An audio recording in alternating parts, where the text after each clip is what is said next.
बच्चों कैसे हैं आप सब? आशा करती हूँ आप सब अच्छे होंगे, स्वस्थ होंगे। स्वागत है आपका इस कक्षा में। आइए आज हम पढ़ते हैं हिंदी व्याकरण का पाठ 1 भाषा, लिपि और व्याकरण। देखिए, पढ़िए और समझिए। आग जलाना, इशारे करना, हू हा हा, चिन्ह बनाना, ठीक है, बोलना, लिखना, पढ़ना, सुनना, ये सब क्या है? माध्यम है अपनी बात दूसरों तक पहुंचाने का। ठीक है, दूसरों तक, सामने वाले तक, कैसे भी समझ लीजिए। चलिए शुरू करते हैं। तो मनुष्य की बोलने की क्षमता ईश्वर का उसे दिया अनुपम उपहार है। वाणी के द्वारा मनुष्य अपने मनोभाव व विचार दूसरों को समझाता है और दूसरों के विचार व मनोभाव स्वयं समझता है। ये सब जिस साधन द्वारा संभव होता है वह भाषा है। नीचे दिए गए चित्रों के माध्यम से ऊपर दिए गए चित्रों के माध्यम से भाषा को समझने में आपको सुविधा होगी। इस प्रकार अपने भावों और विचारों को बोलकर, लिखकर या पढ़कर प्रकट करने के माध्यम को भाषा कह सकते हैं। भाषा के प्रकार, इस आधार पर भाषा 2 प्रकार की होती है: मौखिक भाषा, लिखित भाषा और सांकेतिक भाषा। वैसे तो 2 तरह की होती है, तो इस आधार पर भाषा 2 प्रकार की होती है। मेन तो 2 होती हैं, ठीक है, जो मुख्य होती हैं। ये सांकेतिक ऑप्शनल में होती है, जो साइन लैंग्वेज होती है। ठीक है, तो मौखिक भाषा के बारे में हम पहले बात करेंगे। हम जो कुछ मुख द्वारा बोलते हैं तथा कानों द्वारा सुनते हैं उसे मौखिक भाषा कहते हैं, जैसे बातचीत, वाद विवाद, फोन पर बात करना आदि। लिखित भाषा, हम जो लिखते हैं या पढ़ते हैं उसे लिखित भाषा कहते हैं। लिखित भाषा को बहुत समय तक सुरक्षित रखा जा सकता है, जैसे पुस्तक, पत्र, अखबार, ईमेल, शिलालेख आदि। तब भाषा का तीसरा प्रकार भी सामने आता, सांकेतिक भाषा। इशारों या संकेतों के माध्यम से अपनी बात दूसरों को समझाना ही सांकेतिक भाषा कहलाती है, जैसे चौराहे पर सिपाही द्वारा यातायात नियंत्रण, अलग अलग स्थानों पर दिए गए संकेत, चिन्ह आदि। जैसे मैंने पहले बताया था, मुख्य ये 2 ही होती हैं, ये ऑप्शनल में होती है। राष्ट्रभाषा, किसी देश राष्ट्र के अधिकतर निवासियों द्वारा प्रयोग की जाने वाली भाषा राष्ट्रभाषा कहलाती है। हिंदी भारत की अधिकतर जनसंख्या द्वारा प्रयोग की जाती है, परंतु आज तक हिंदी को आधिकारिक रूप से राष्ट्रभाषा का दर्जा नहीं मिल पाया है। राजभाषा, किसी देश के सरकारी तथा गैर सरकारी कार्यालयों में कामकाज के लिए प्रयोग की जाने वाली भाषा राजभाषा कहलाती है। हिंदी हमारे देश की राजभाषा है।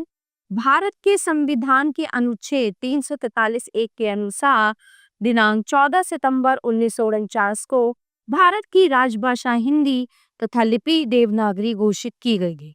हम प्रतिवर्ष 14 सितंबर को हिंदी दिवस के रूप में मनाते हैं। बोली, सीमित क्षेत्र में बोली जाने वाली भाषा को बोली कहते हैं। बोली का लिखित रूप प्राय नहीं होता, जैसे राजस्थानी, भोजपुरी, बुंदेली, गढ़वाली, हरियाणवी आदि प्रचलित बोलियां हैं। यानी कि सबका जो राज्य होते हैं, एरिया होते हैं, जो अलग अलग स्टेट होते हैं, सबकी अपनी अलग अलग बोलियां होती हैं। भाषा एक ही होती है, हिंदी, लेकिन बोलियां अलग हो जाती हैं, उनके बोलने का तरीका अलग हो जाता है।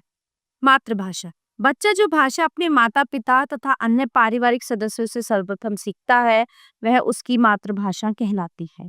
हमारे देश में प्रत्येक प्रदेश की मातृभाषा अलग है। भारत की प्रमुख भाषाएं, भारतीय संविधान में हिंदी भाषा के साथ निम्नलिखित 21 भाषाओं को मान्यता दी गई है: असमिया, उड़िया, उर्दू, कन्नड़, कश्मीरी, कोंकणी, गुजराती, डोगरी, तमिल, तेलुगु, नेपाली, पंजाबी, बांग्ला, बोडो, मणिपुरी, मराठी, मलयालम, मैथिली, संथाली, संस्कृत तथा सिंधी। लिपि, जिस भाषा को बोला गया उसे लिखने की भी आवश्यकता पड़ी। भाषा को लिखने के लिए कुछ चिन्ह निर्धारित किए गए और यही चिन्ह लिपि कहलाते हैं। भाषा की प्रत्येक ध्वनि के लिए अलग चिन्ह होता है। इन चिन्हों के लिखित रूप को ही लिपि कहते हैं। अलग अलग भाषाओं की लिपियां भी अलग अलग हैं, जैसे हिंदी देवनागरी, संस्कृत देवनागरी, मराठी देवनागरी, गुजराती देवनागरी, कर्नाटक देवनागरी, पंजाबी गुरमुखी, कश्मीरी शारदा अंग्रेजी, रोमन, उर्दू, फारसी, बांग्ला, तमिल, चीनी, चित्रलिपि। ठीक है। अब बात करते हैं व्याकरण की। जिस प्रकार हमारे जीवन में अनुशासन का महत्व है, उसी प्रकार भाषा के बोलने, पढ़ने और लिखने में व्यवस्था का होना बहुत जरूरी। भाषा की व्यवस्था के नियमों का समूह ही व्याकरण कहलाता है। अर्थात व्याकरण वह साधन है जिसके माध्यम से हमें किसी भी भाषा को शुद्ध रूप में पढ़ने, लिखने और समझने का ज्ञान प्राप्त होता है। भाषा की 3 मूल इकाइयां होती हैं: वर्ण, शब्द, वाक्य। इनका सही तरीके से प्रयोग करना हमें व्याकरण सिखाता है। अतः हमें इस आधार पर व्याकरण में 3 इकाइयों पर विचार करते हैं। वर्ण विचार। इसमें वर्णों के आकार, भेद, उच्चारण और उनके मेल का अध्ययन किया जाता है। जैसे हमने बाजार में खाना खाया, यहाँ वर्ण संबंधी अशुद्धि है। हमने बाजार में अच्छा, यहाँ वर्ण संबंधी अशुद्धि है। ये सही शब्द होगा, सही वाक्य होगा, हमने बाजार में खाना खाया। ठीक है।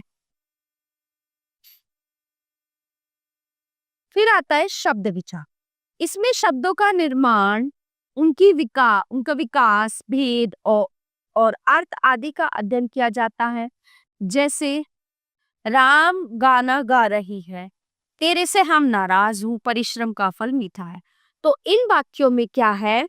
लिंग, सर्वनाम तथा वर्तनी संबंधी अशुद्धियां हैं।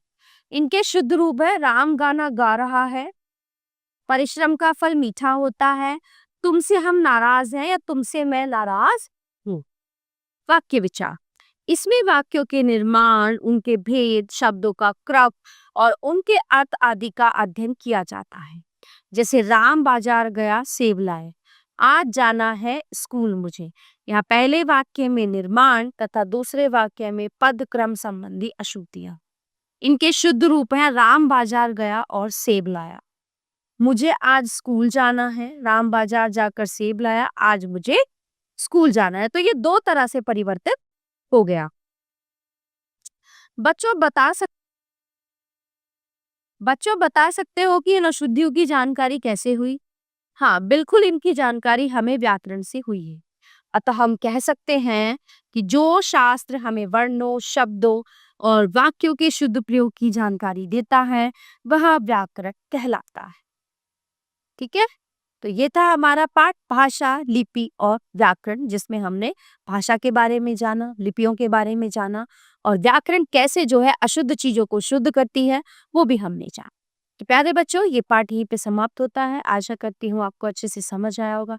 प्यारे बच्चों, आज हम पाठ 1 भाषा, लिपि और व्याकरण के अभ्यास कार्य का अध्ययन करेंगे। तो इसमें कुछ प्रश्न ऐसे होते हैं जो मौखिक होते हैं, जिनका उत्तर हमें मौखिक रूप से देना होता है, और कुछ प्रश्न इसमें लिखित होते हैं जिनका उत्तर हमें लिखित रूप से देना होता है। तो आइए शुरू करते हैं। प्रश्न नंबर 1 है, भाषा किसे कहते हैं? भाषा। तो जब हम बात करते हैं और हमारे जो विचारों का आदान प्रदान होता है, मतलब हम अपनी बात किसी से कहते हैं और दूसरे की बात सुनते हैं, तो ये विचारों का जो आदान प्रदान है ये भाषा कहलाती है। विचारों का आदान प्रदान कितने प्रकार से किया जाता है? अब विचारों का आदान प्रदान मौखिक रूप से भी किया जा सकता है, लिखित रूप से भी किया जा सकता है और संकेतों के माध्यम से भी किया जा सकता है, यानी कि 3 तरह से। ठीक है, बोलकर, लिखकर और संकेतों के द्वारा। राष्ट्रभाषा किसे कहते हैं? राष्ट्रभाषा उसको कहते हैं जिसमें हमारे राष्ट्र के यानी देश के सारे कार्य किए जाते हैं। जैसे हमारे देश में जो है जितने भी सरकारी कार्य होते हैं, देश से संबंधित जो भी कार्य हैं, व्यावसायिक हो चाहे मतलब ऑफिशियल जो सरकारी कार्य होते हैं, वो सब हिंदी में होते हैं। आपने देखा होगा। तो वो उसे राष्ट्रभाषा कहते हैं। मातृभाषा किसे कहते हैं? ठीक है, ये तो हुई राष्ट्रभाषा की बात। अब मातृभाषा के बारे में हम बात करें तो जो परिवार में हम भाषा सीखते हैं, जहां हम पैदा होते हैं और धीरे धीरे हम बड़े होते हैं, वहां पे जो भाषा सीखते हैं उसको हम मातृभाषा कहते हैं।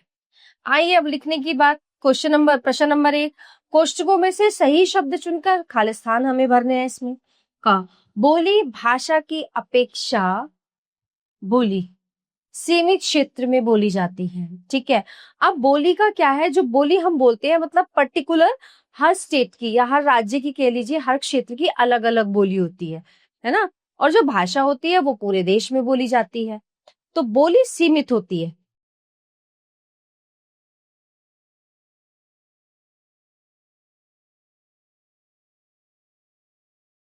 ख, रेडियो पर समाचार सुनना भाषा का मौखिक रूप है।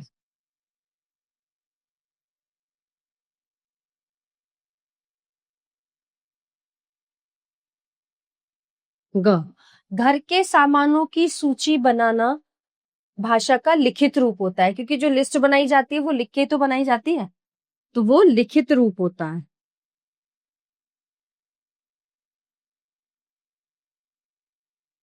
हाँ, क्रिकेट में अंगुली उठाकर आउट देना वो सांकेतिक भाषा होती है।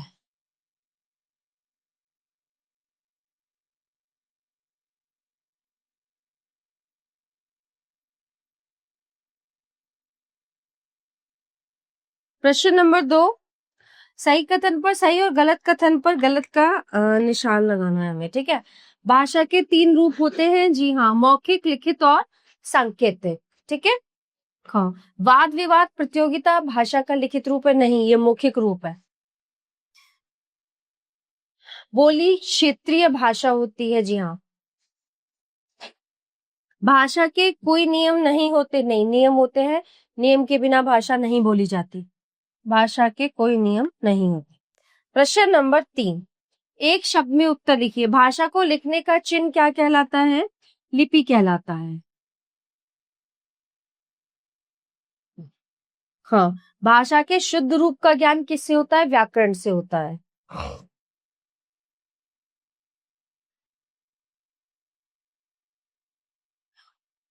ग, मराठी भाषा की लिपि बताइए। देवनागरी।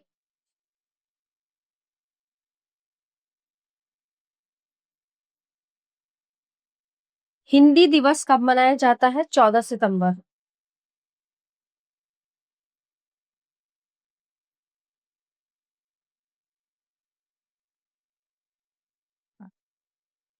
ये आपको खुद करना है। संसार में इतनी सारी भाषाएं हैं, ये सब अलग अलग क्यों हैं? लिखित भाषा का निर्माण कैसे? डू इट योर सेल्फ करके सीखिए। तो प्यारे बच्चों, ये अभ्यास कार्य यहीं पे समाप्त होता है। आशा करती हूँ आपको अच्छे से समझ आया होगा। मिलते हैं अगली कक्षा में। धन्यवाद।